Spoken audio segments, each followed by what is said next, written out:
Good morning and welcome. We continue to move through the season of Eastertide, a season when we are invited to rethink how we might imagine the rebirthing of a new heaven and a new earth. And certainly this pandemic season is offering us a time out and maybe challenging us to think again about how we can cohabitate as a global community. We also move into the week where we are about to celebrate the 50th anniversary of Earth Day. And so my reflections this week will take into account how those two invitations are coinciding with one another. I regularly listen to a podcast entitled On Being, whose host is Krista Tippett. Last week, she interviewed Ellen Davies, who is an Old Testament professor. Ellen Davies, when preparing an exam for her undergraduate class, was challenged by her PhD assistant to consider a question in the exam that had to do with the land.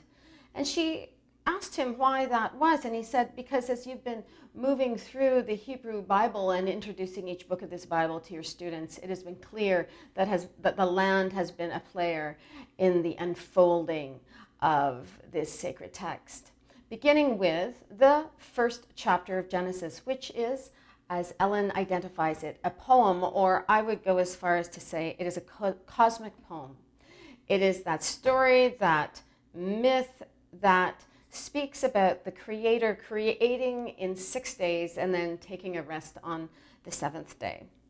So in the first 2 or 3 days, the Creator puts in place the heavens and the earth, the sun, the moon, the stars, the planet.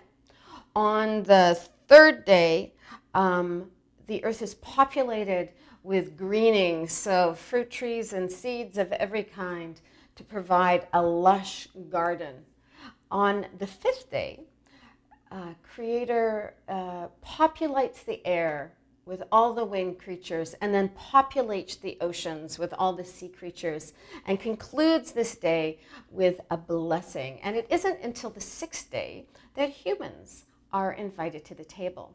Yet it becomes clear that they are the last ones to be invited to the table, and there is already in place a sacred balance and an infused blessing.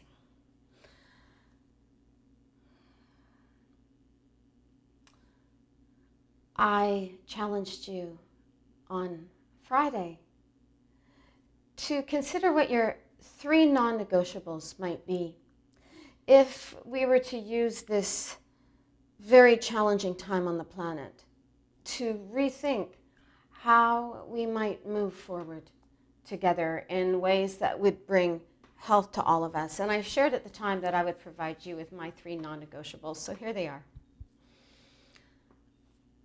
I think as Canadians, we have got to make decisions from the top down and the bottom up that take into account always the health of the earth. That's my first. The second is we need to remember, recall, re-educate ourselves as to our dependence on the earth when it comes to our food systems. I think that includes providing more support and respect for our farming community across this country, but it also involves investing in small-scale food producers. And I think this will contribute to both the security of our food system and the health of our food system. And finally, basic income guarantee. My son, who is now 20, came home, I think in grade 10, with this essay, A Canadian City Once Eliminated Poverty and Nearly Everyone Forgot About It. Tells the story of Dauphin, Manitoba, that between 1974 and 1979 gave every one of its citizens who were in need a basic annual income. And that resulted in school grades going up, conjugal violence and stress going down, and a whole community who had felt disenfranchised having a better sense of belonging and therefore making a greater contribution to the common good. So I would invite you, as we move towards the celebration of Earth Day on Wednesday, to further consider this ancient sacred balance that was identified from the very beginning in the Hebrew Bible. And I close with these words, also an invitation to consider that ancient sacred balance from Richard Wagamese from his book Embers. Me, why am I alive? Old woman, because everything else is. Me, I mean the purpose. Old woman, that is the purpose, to learn about your relatives. Me, my family? Old woman, yes. The moon, stars, rocks, trees, plants, water, insects, birds, mammals, your whole family. Learn about that relationship, how you're moving through time and space together. That's why you're alive. I invite you to use this week to further consider these things.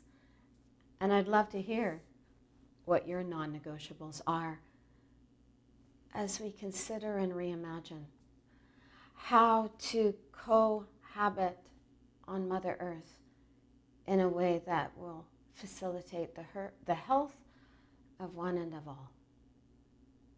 Enjoy this gift of a glorious day, good friends. Enjoy.